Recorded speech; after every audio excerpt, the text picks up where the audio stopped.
کہ سیدنا غوث اعظم عبد القادر جیلانی رضی اللہ تعالیٰ عنہ بھی ادب کیا کرتے تھے. فضیل بن عیاض کا نام آئے تو وہ کس سے ان کی زندگی بدلی؟ قرآن کی آیت نے بدل دیا. آج بھی قرآن پاک سمجھ جاؤ تو تمہاری آنکھیں بہنے لگ جائیں. یہاں تو تراویح کی 4 رکعت جسے بھاری لگتی ہو وہ قرآن کیا سمجھے گا؟ ہاں لوگوں کو ایسا ہی لگتا ہے کہ بالکل شتابدی ایکسپریس والی جہاں تراویح ہوتی ہے وہاں پڑھنا چاہیے, 15 منٹ میں پورا ہو جائے, کچھ بھی پڑھتا رہے ہو, عربی پڑھے کہ چائنیز پڑھے کہ جرمنی پڑھے, ہاں بس یہ ہے کہ تڑ جلدی سے نکالتے. مسلمانوں کیا یہ بوجھ ہے تراویح جس کو تم اپنے کندھوں سے ہٹا کر بھاگنا چاہتے ہو؟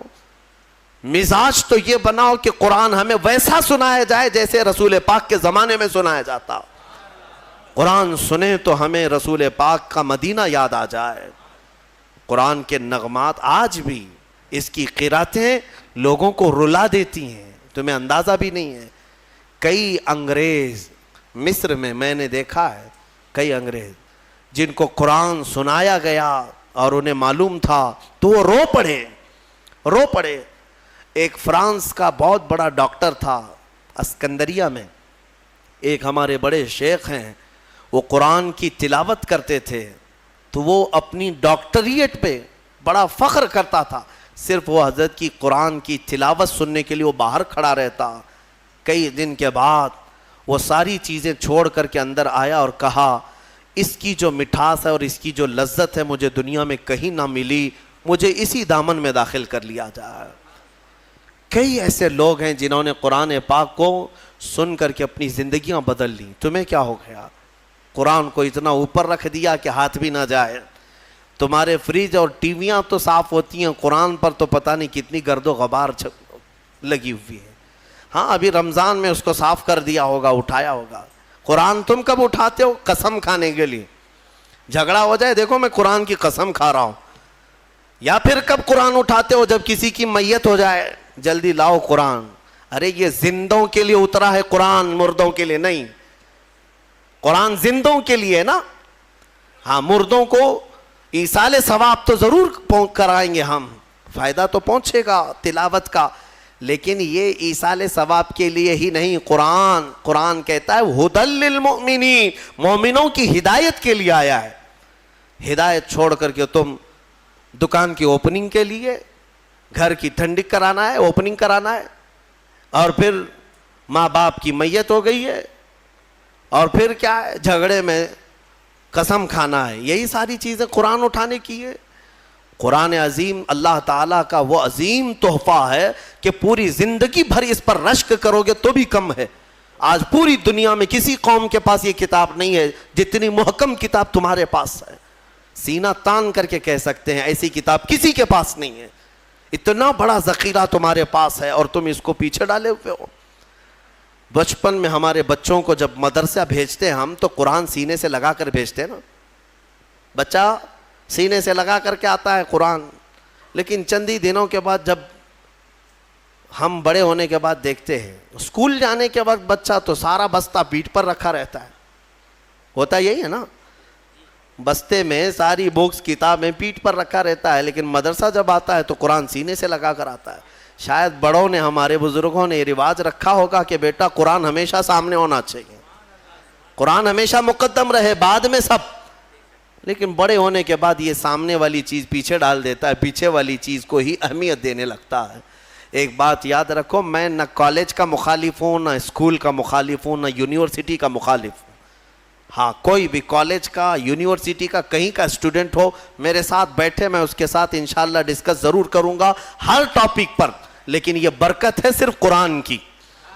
الحمدللہ ہم نے قرآن پڑھا ہے تو قرآن کی برکت سے اللہ نے ہمیں سائنس کی بھی سمجھ عطا کی ہے, ہمیں میتھس بھی آتا ہے, ہمیں جیومیٹری بھی آتی ہے, ہمیں فزکس بھی آتا ہے تھوڑا بہت. میں یہ فخر کے لیے نہیں کہہ رہا, نہ ہی یہ غرور کے لیے کہہ رہا ہوں, بلکہ جو کچھ بھی اللہ نے ہمیں شدھ بدھ دی ہے وہ قرآن کی برکت سے عطا کیا.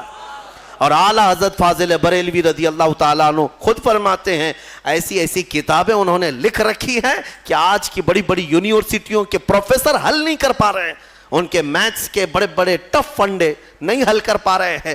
قبلہ پہچاننے کے علوم آج بھی کتاب لکھی ہوئی ہے, جیومیٹری پر لکھی ہوئی ہے, علم رمل پر, علم جفر پر اور زیجات پر, ایسے ایسے علم ہے جس کے نام بھی تم نے نہیں سنے ہوں گے. اور اعلیٰ حضرت یہ کہاں جا کر پڑھے تھے, کون سے مدرسے میں؟ یہ فن, یہ علوم آج پورے ہندوستان کے مدرسوں میں نہیں پڑھائے جاتے. اعلیٰ حضرت کہاں سے پڑھے؟ خود فرماتے ہیں یہ صرف اور صرف قرآن اور حدیث رسول کی برکت ہے. رسول پاک صلی اللہ تعالیٰ علیہ وسلم کے قدموں میں جو ہو گیا, ہر علم خیرات میں ملا.